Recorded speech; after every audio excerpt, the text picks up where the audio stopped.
Good morning, everyone. I will discuss the first four sections of Chapter 5. Here's the outline of my presentation. 5.1 definition.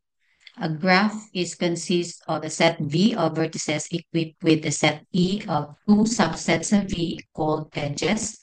Loops are edges joining vertices to themselves.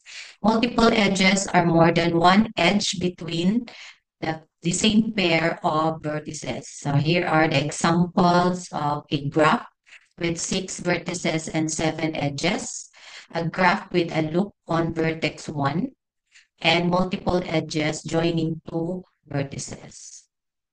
Directed edges are edges which have an orientation so that they go from one vertex to another. These are easily represented as ordered pairs rather than two subsets of vertices. A graph with some or all of these extended feature is called a general graph. If it has directed edges, it is a directed graph or diagram. If it has a multiple edges, it is a multigraph. So here is an example of a directed graph with directed edges and a multiple graph with multiple edges and several loops. Most of these concepts can be expressed in the language of relation. A graph describes which pairs of vertices are adjacent, and this can be formalized as a binary adjacency relation on the vertex set. Considered the undirected graph G with vertex set V1, V2, and V3, and edge V1, V2, V1, V3, and V2, V3. Since G is undirected graph, the adjacency is symmetric, meaning if V1 and V2 is an edge, then V2, V1 is also an edge and transitive. For a simple graph, adjacency is irreflexive and symmetric, meaning reflexive means that a vertex is not adjacent to itself, meaning there are no loops for a vertex V. We do not have an edge BV. Symmetric means if a vertex U is adjacent to a vertex V, then V is also adjacent to U. That is, if UV is an edge, then VU must also be an edge. So this follows the simple graph are undirected. So ito yung sinasabi ng simple graph and a not simple graph. So relaxing these two conditions allow loops and directed edges respectively. So kung hindi masunod, so ito yung not a simple graph. Two simple kinds of graph. The complete graph Kn, in which every pair of vertices is an edge. So ito yun. And null graphs n sub n having no edges at all.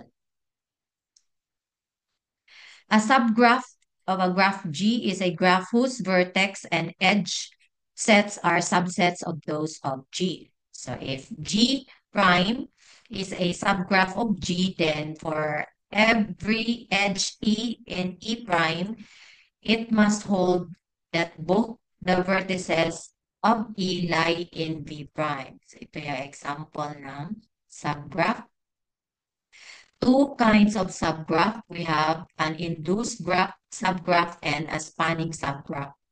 An induced subgraph of G is a subgraph G prime whose edge set consists of all the edges of G which have both ends in V.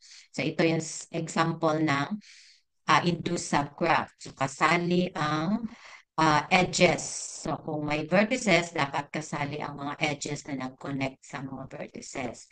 While a spanning subgraph is one whose vertex set is the same as that of G. So hulot ang mga vertices pero not necessarily ang mga edges. Every graph with at most n vertices is a subgraph of Kn. Ito yung Kn. And every graph with exactly n vertices is a spanning subgraph. But the only induced subgraph of Kn are complete. So take note na pag spanning, so lahat lang ng vertices ang kasali, not necessarily all the edges are filled. So pero pag induced subgraph, so kung present ang mga edges, dapat ang nag-connect na edges na asya. So this is an example of induced subgraph of this uh, complete graph.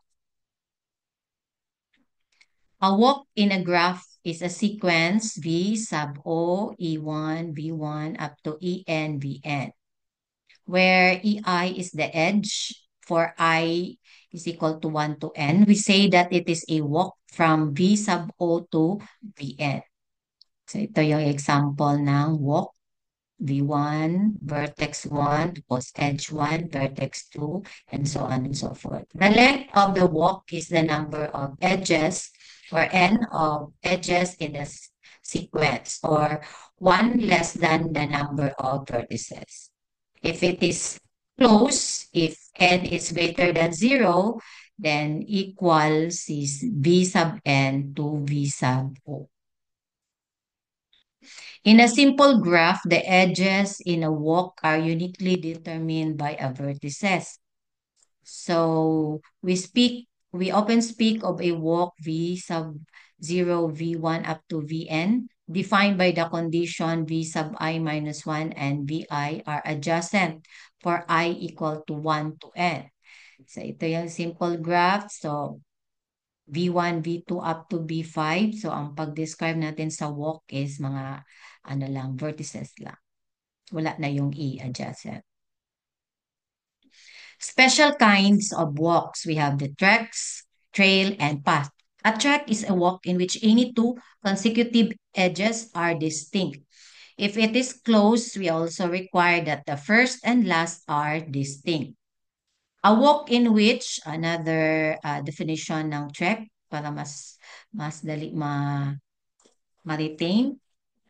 sa utak. A walk is which repeated vertices are allowed but repeated edges are not.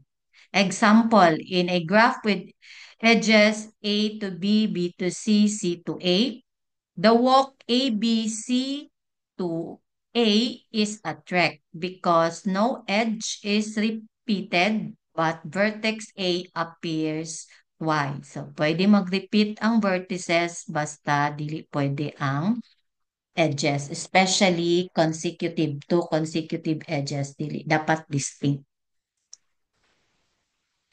A trail is a walk with all its edges is distinct. So a walk where no edge is repeated but vertices may repeat. Example, so a graph with edges A to B, B to C, C to D, and D to B. So a walk A, B, C, D, B is a trail because no edge is repeated, though vertex V appears twice. So, pwede mag-repeat ang vertices, pero dili pwede ang edges. So, all edges must be distinct. Although sa track, dapat ang consecutive edges lang ang distinct. So, magkapareha si track o si trail, pero si track, ang gina-require lang niya ang two consecutive edges dapat distinct. While si trail, dapat tanan na edges kay distinct. Pero pwede mag-repeat ang vertex. A path is a walk with all its vertices. So vertices dire ang distinct, except perhaps the first and last. So a walk where neither edges nor vertices dili pwede mag-repeat. Example, edges A to B, B to C, C to D. The walk A, B, C, D is a path because both edges and vertices are unique. A circuit is a closed path. So kung ibalik na to na siya sa A, so may mo na siyang circuit. A path is a trail, is a trek. So ang path pwede maging trail. Sumot na siya, pwede siya maging trek. So ang difference nila kay wala. So pwede si path maging trail, maging trek. Kay dili man siya mag-ano, no?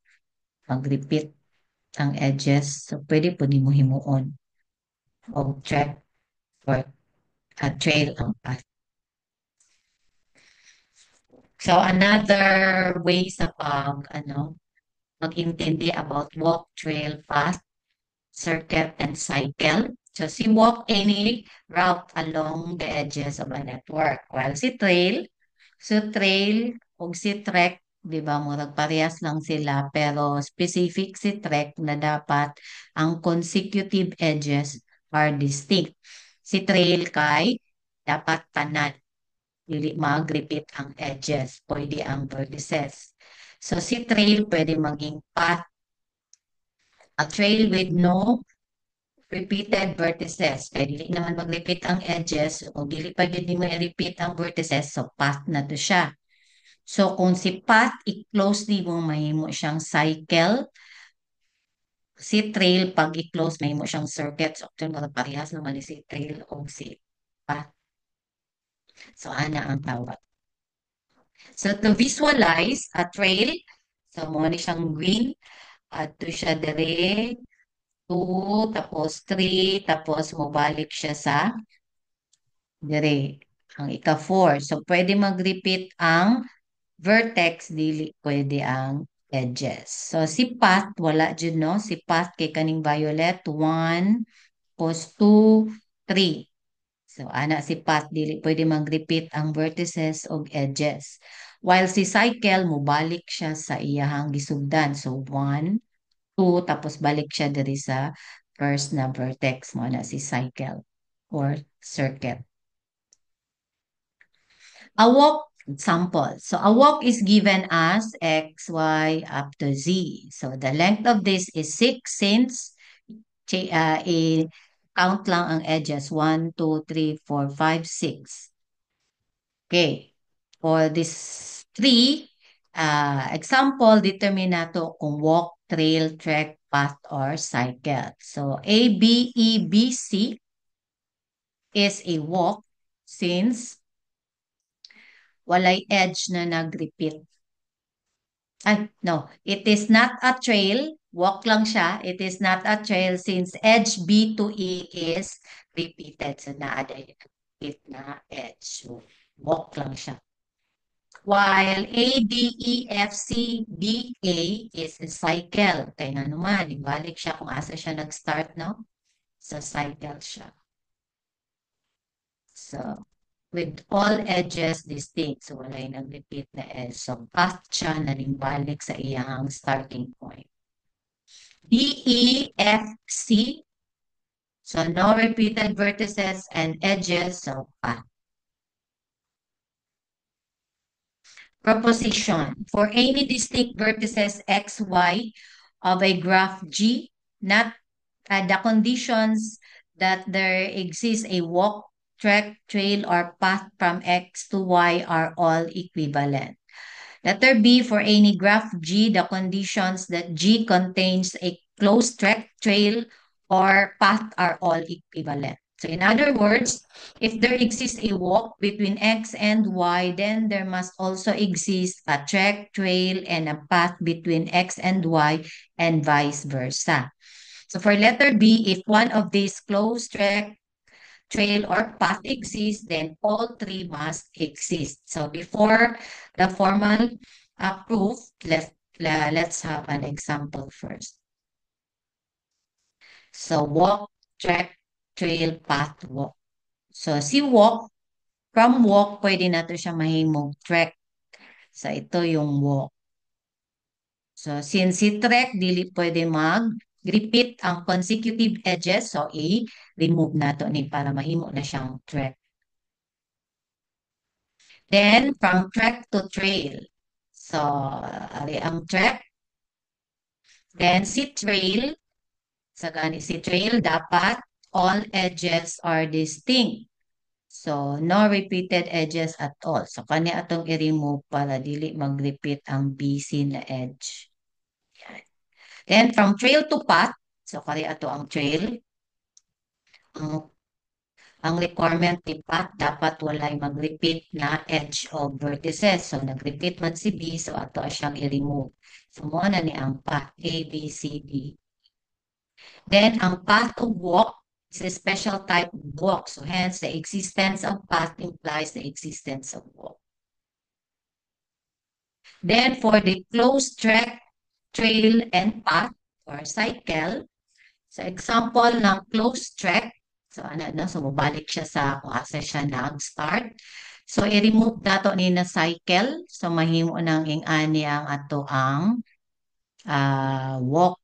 So, ang goal nato kahimuon og trail, si trek. So, si trail dapat walay mag-repeat or all walay mag-repeat na consecutive edges. Or tanan dapat di ay. Si trail, tanan na edges kay distinct. So, si trek ang dili. Pwede ang consecutive edges na parehas. So, i-remove na to ng tulo ka cycle para wala na mag-repeat na edges. So, mauna ni ang atong closed trail, A, B, C. Then, from trail to path. So, si trail, ari si trail. Then, unsa ato ang i-remove kay di ba dapat si path walay magbalik-balik na edges of vertices. So, tanan na vertices na nag-repeat, i-remove. So, ang mabili na lang si A, B, A. So, except sa A, kay kailangan man natin balik kay close path man siya. Then, for the close path to track, pabalik na punta. So, given, so ana si track, kay dapat ang consecutive edges dili, or distinct dapat ang consecutive edges. So, ana, consecutive man siya.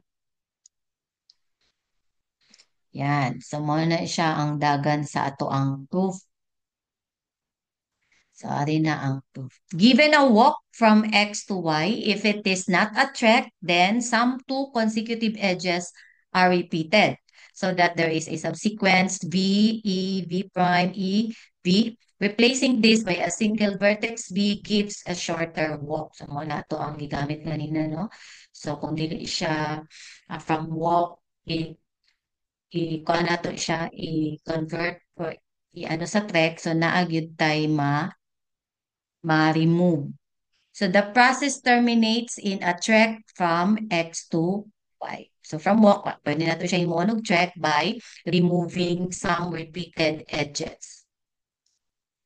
Now, a track with a repeated edge must have a repeated vertex. So it suffices to show that if there is a track from X to Y with possibly X equal to Y, then there is a path.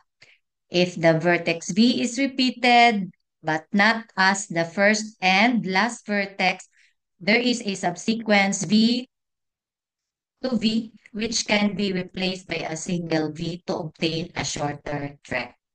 So continuing this process produces a path. Note that a closed track cannot be reduced to a track of length 0 by this process. So now define a relation. Pare siya na equivalent relation on this vertex set V by the rule X equal to Y if there is a path or trail or track or walk from X to Y. So we have this equivalent is an equivalence relation on V.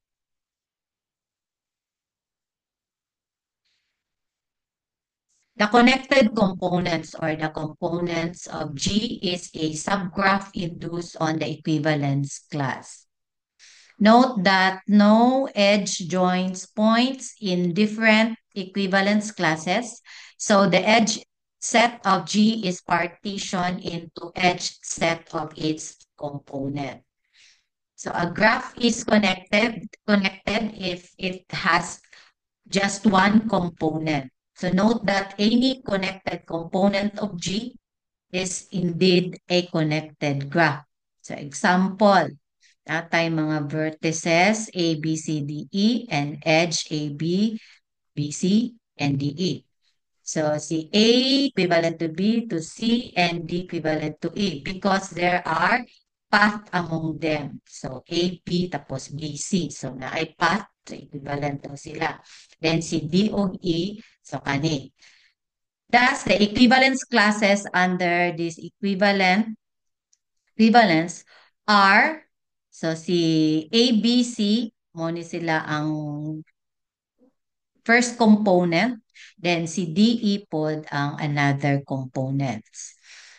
And no edge connect these two different equivalence class. So separate components sila kay walay edge na nag-connect sa ila.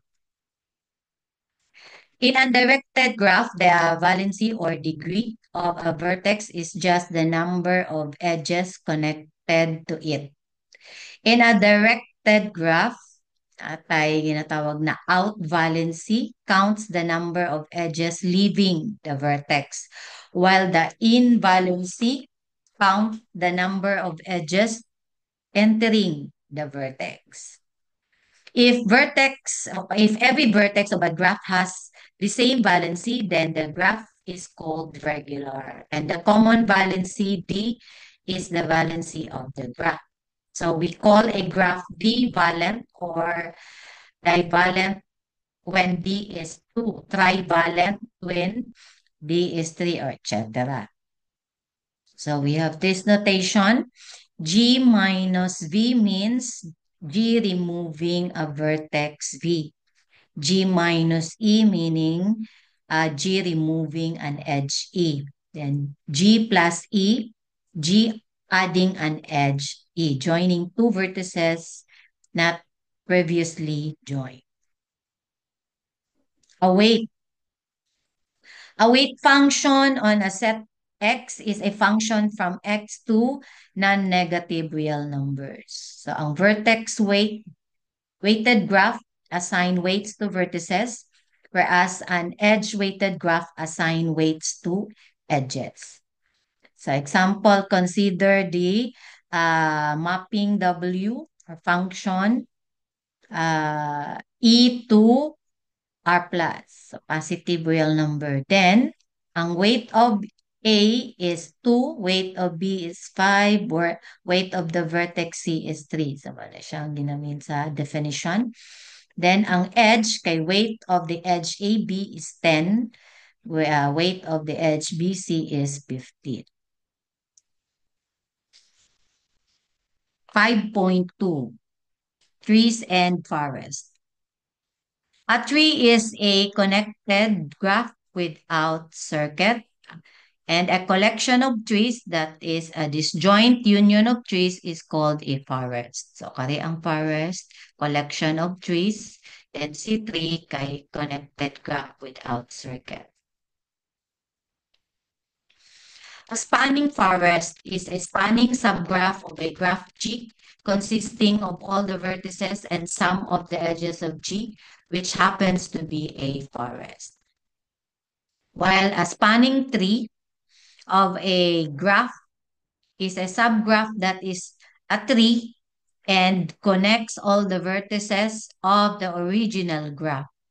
It includes all the vertices of the graph but contains no cycle. So, example, ito yung connected graph. So, mo ni siya ang spanning trees of graph G. So, spanning trees. So, dapat dili mo connect, no? So, kani, ikuan lang og mga edges. So, para mahimo na siyang spanning tree. Then, si spanning forest, mo ni ang atong graph. So, forest siya kay naa siya mga trees. So, ito kay trees, isolated vertex. So, spanning forest siya.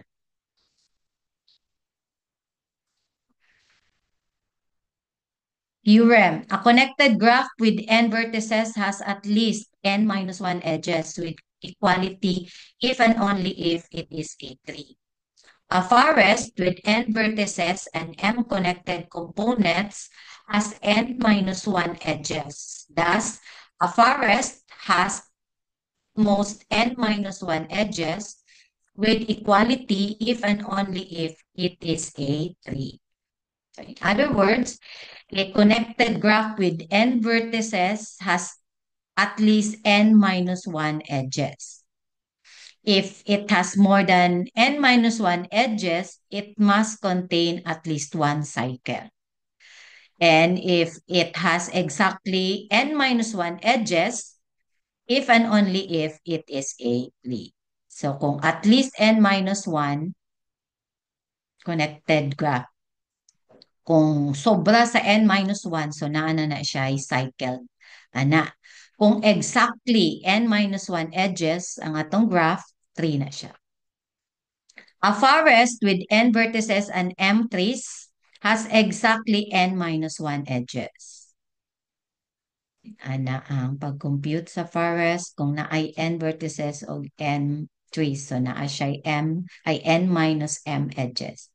A forest has at most n minus 1 edges. It has exactly n minus 1 kung si m mag-equal sa 1 kaya ang original no kay n minus m. So kung n minus 1 ang ato ang makuha na edges, ibig sabihin 3 na ang ato ang forest. Okay, example before ang proof. So let G be a connected graph with f of G vertices kay A, B, C, D, E and edges mo ni siya. Then we have G. So kung i-connect nato ni mo na itong G. Then G has a 2 cycles. Kay A, B, C, D to A and C, D, E to C. So peak cycle kaning C, D, E, C. So kung i-remove nato si CE dira, remove si CE.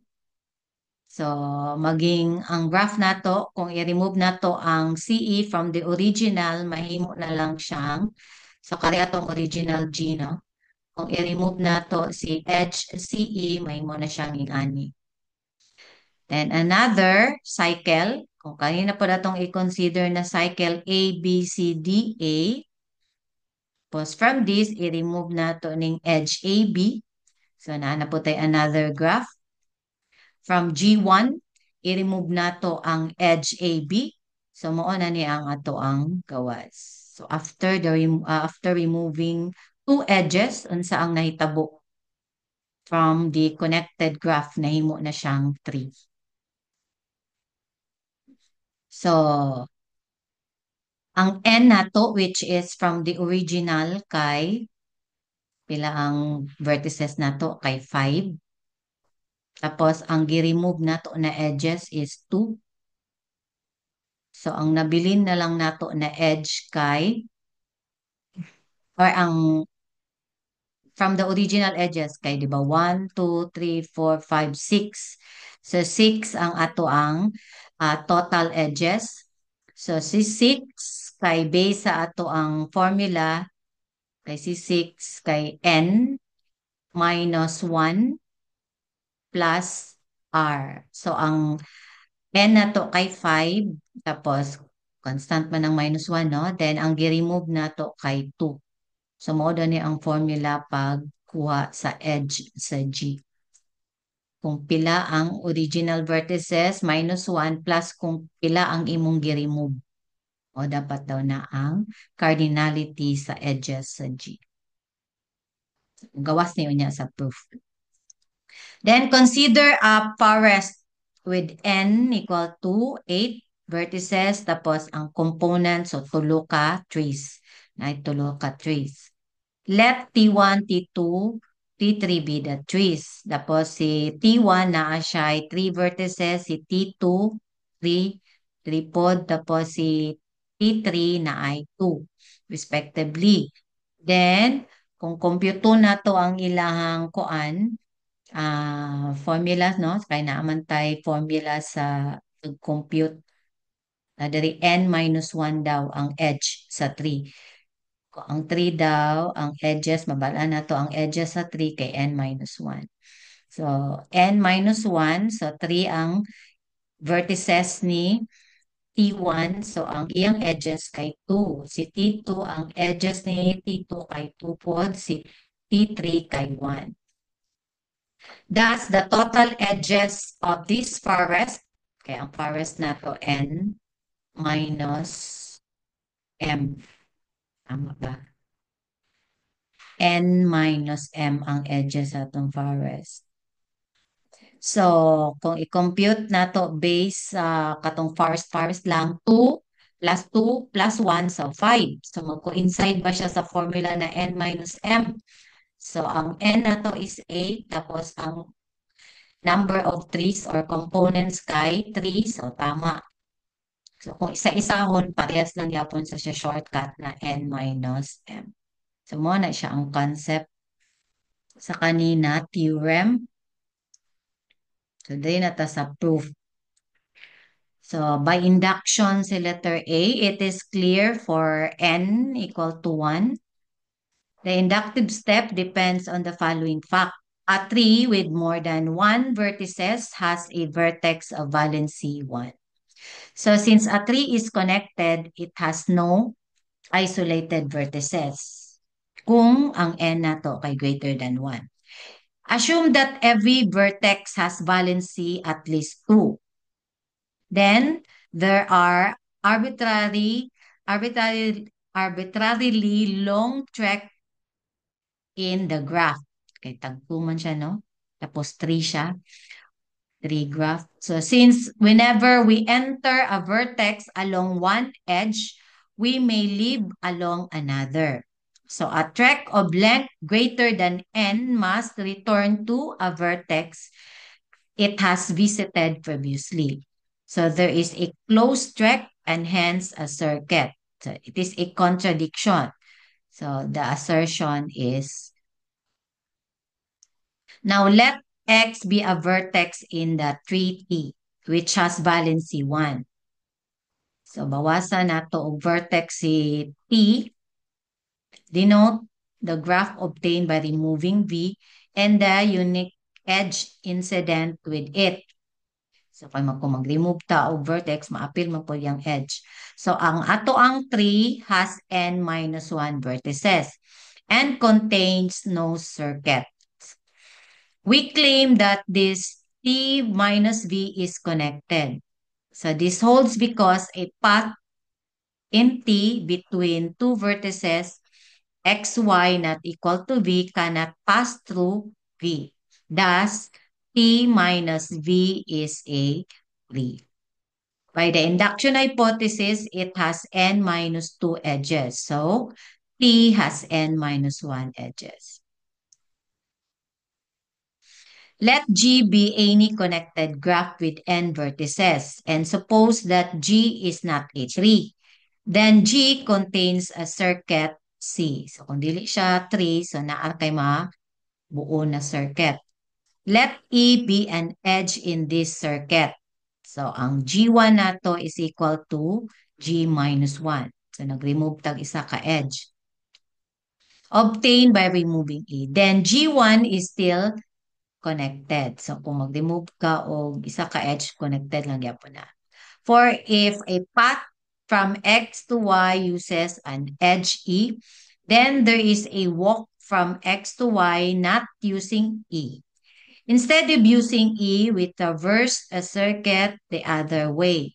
So repeating this procedure, we must reach a tree after, say, R steps, since R edges are removed. G has n minus 1 plus R edges all together. So, muna akong example ganina sa letter A. So, natay graph, connected graph G with these edges. So, nag-remove ta og edge kaning na G1, nahimo siyang G2. Then, after removing, mahimo siyang 3. Then, ang kaning n minus 1 plus R, mahimo na siyang ingani ang ato ang edge. So, nasunod gihapon ang original. After removing the two edges.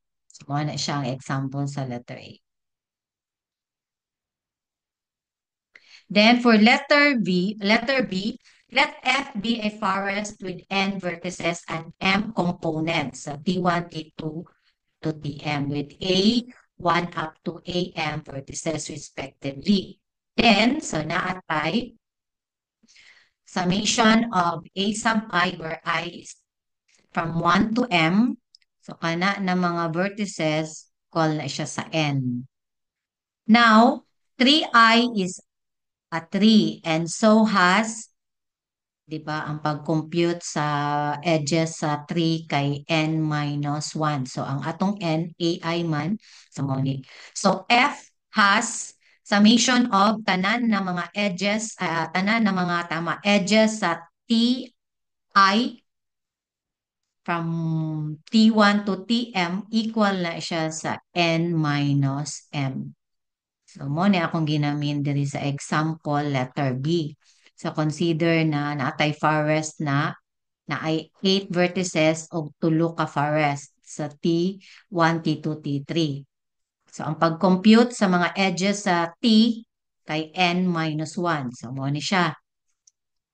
So, ang edges ni T1 kay 2, ni T2 kay 2, ara. Kung i-add na to na siya, ang ilang mga edges, equal na siya sa n minus m. Mo ni siya ang dagan sa proof sa letter B. Corollary, any connected graph has a spanning tree. The complete graph Kn has n to the n minus 2 spanning tree. Spanning tree algorithm. So let G be a connected graph. So halimbawa, mag-start ta sa S na wala pa. Then magkuha ta.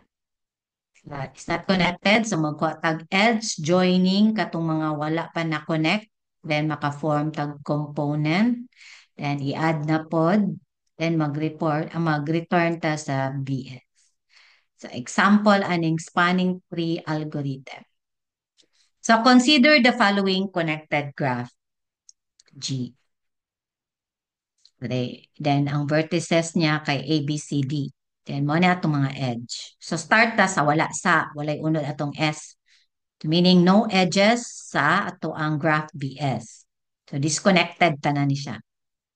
Choose an edge. So, pick na to ang first na edge AB. So, isulod na to siya sa S. So, naanatay S, ang edge AB. So, meaning, ang ang component na Y na ang vertices AB connected na ni siya. So naapatay wala na connect si C o D. So ZZ ang katong dili connected. Then pick na pud ta og another edge dagikan diri sa atong given. So connect na to ang pick na to si BD. So idugang nato siya sa S. So naa na tay duha ka edges sa ato ang S. So meaning, na-connect na nato si vertices A, B, D. Mo na siya ang ato ang set Y. So naapatay isa na nabilin si C. Ano siya kay Z. So disconnected gyapon ang ato ang Y ug Z. Separate component sila. Then pick ta, kay ang goal na to i-connect man nato ni tanan na vertices, no? So pick na putag another edge. So si BC, kay si C na lang man ang wala na connect. So si BC na pud ang katong na C ang atong pilion. So kani, actually pwede maski asa, no? Pero kani lang atong gigamit. So idagdag nato ni siya sa atong set S. So naa na tay tulo ka edges sa atong set S. So meaning, isa na lang atong components kay na-connect na nato tanan na vertices mo na si Y. So balik na ka sa VS, return to VS. So nakabuo na taog spanning tree na S. So kung i-connect na to na siya AB, tapos BT, tapos BC, spanning tree siya. Anong spanning tree? Kay present tanan na vertices, so dili lang tanan na edges. Actually, daghan tag mabuo na spanning tree ani no. Depende sa imong pilion. Sa ang goal lang nato i-connect tanan na vertices. A, B, C, D. Ayan. So proof sa ato ang algorithm. spanning tree algorithm. So, ang dagan sa proof ani kay murag pareha sa example.